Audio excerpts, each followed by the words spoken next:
नमस्ते दोस्तों। Classic books bye audio पिटारा में आपका स्वागत है। बेहतरीन ऑडियो बुक सुनने के लिए हमारा चैनल सब्सक्राइब करें और बेल आइकन दबाना ना भूलें ताकि आपको हर अपडेट मिलता रहे।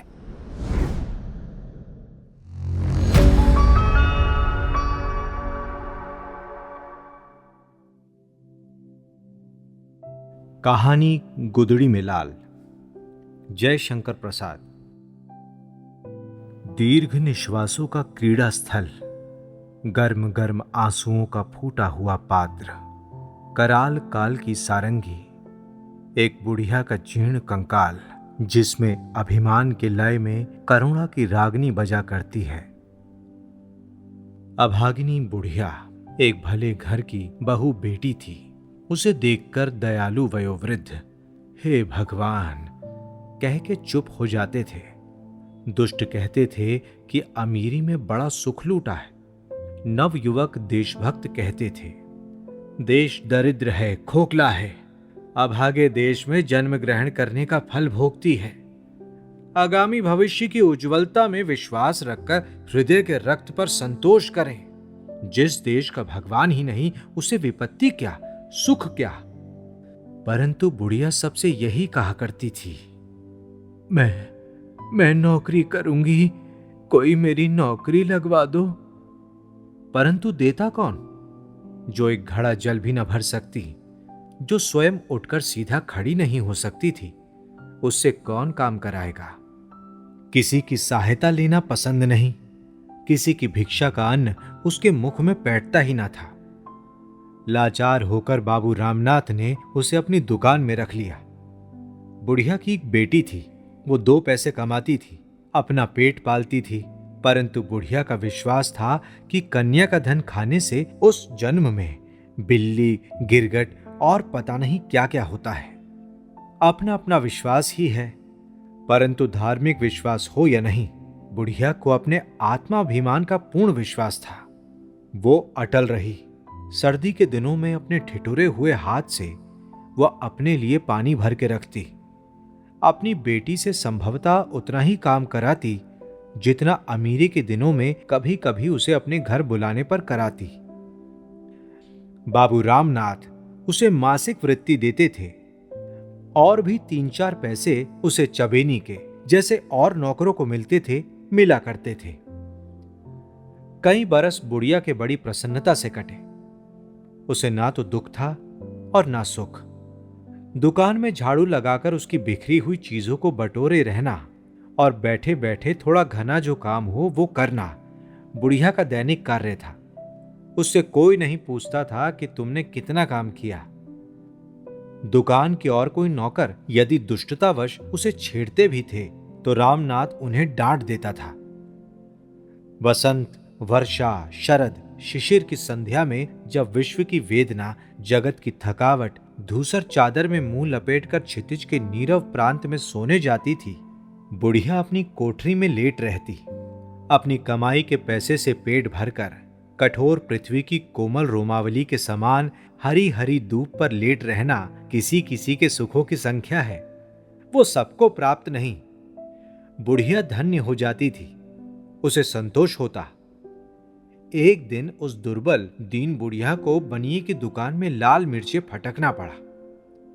बुढ़िया ने किसी किसी कष्ट से उसे संवारा, परंतु उसकी तीव्रता वो सहन न कर सकी। उसे मूर्छा आ गई। रामनाथ ने देखा और देखा अपने कठोर तांबे के पैसे की ओर। उसके हृदय ने धिक्कारा, परंतु अंतरात्मा ने ललकारा। उस बनिया रामनाथ को साहस हो गया। उसने सोचा, क्या इस बुढ़िया को पेंशन नहीं दे सकता? क्या उनके पास इतना अभाव है? अवश्य दे सकता है। उसने मन में निश्चय किया, तुम बहुत थक गई हो, अब तुमसे काम नहीं हो सकता। बुढ़िया के देवता कूच कर गए।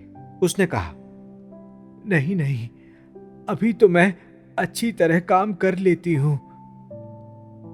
नहीं, अब तुम काम करना बंद कर दो, मैं तुमको घर बैठे दिया करूंगा। नहीं बेटा, अभी तुम्हारा काम मैं अच्छा भला किया करूंगी। बुढ़िया के गले में कांटे पड़ गए थे। किसी सुख की इच्छा से नहीं, पेंशन के लोभ से भी नहीं। उसके मन में धक्का लगा।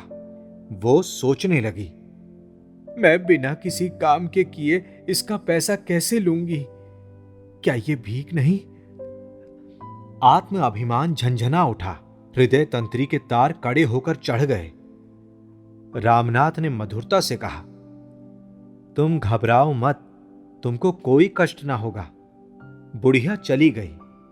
उसकी आंखों में आंसू ना थे। आज वो सूखे काठ सी हो गई। घर जाकर बैठी, कोठरी में अपना सामान एक और सुधारने लगी। बेटी ने कहा, मां, ये क्या करती हो? चलने की तैयारी करो। रामनाथ अपने मन में अपनी प्रशंसा कर रहा था, अपने को धन्य समझता था। उसने समझ लिया कि हमने आज एक अच्छा काम करने का संकल्प किया है। भगवान इससे अवश्य प्रसन्न होंगे। बुढ़िया अपनी कोठरी में बैठी बैठी विचारती थी, जीवन भर के संचित इस अभिमान धन को एक मुट्ठी में अन्न की भिक्षा पर बेच देना होगा। असह्य भगवान, क्या मेरा इतना सुख भी नहीं देख सकते? उन्हें सुनना होगा। वो प्रार्थना करने लगी, इस अनंत ज्वालामयी सृष्टि के कर्ता, क्या तुम ही करुणा निधान हो? क्या इसी डर से तुम्हारा अस्तित्व माना जाता है? अभाव, आशा, असंतोष और आर्तनादों के आचार्य, क्या तुम ही दीनानाथ हो? तुम ही ने वेदना का विषम जाल फैलाया है।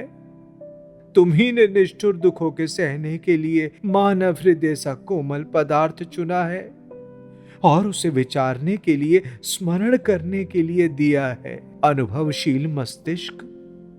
कैसी कठोर कल्पना है निष्ठुर।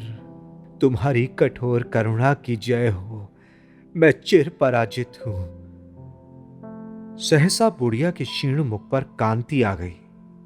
उसने देखा एक स्वर्गीय ज्योति उसे बुला रही है। वो हंसी, फिर शिथिल होकर लेटी रही। रामनाथ ने दूसरे ही दिन सुना कि बुढ़िया चली गई।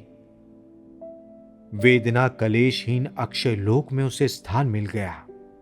उस महीने की पेंशन से उसका दाह कर्म करा दिया गया। फिर एक दीर्घ निश्वास छोड़कर बोला, अमीरी की बाढ़ में न जाने कितनी वस्तु कहां से आकर एकत्र हो जाती है। बहुतों के पास उस बाढ़ के घट जाने पर केवल कुर्सी, कोच और टूट गहने रह जाते हैं, परंतु बुढ़िया के पास रह गया था सच्चा स्वाभिमान, गुदड़ी का लाल।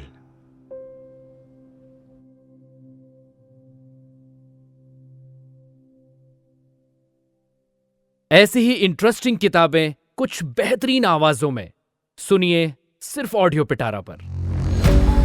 ऑडियो पिटारा सुनना जरूरी है। दोस्तों, आपको ये कहानी कैसी लगी हमें जरूर बताइएगा।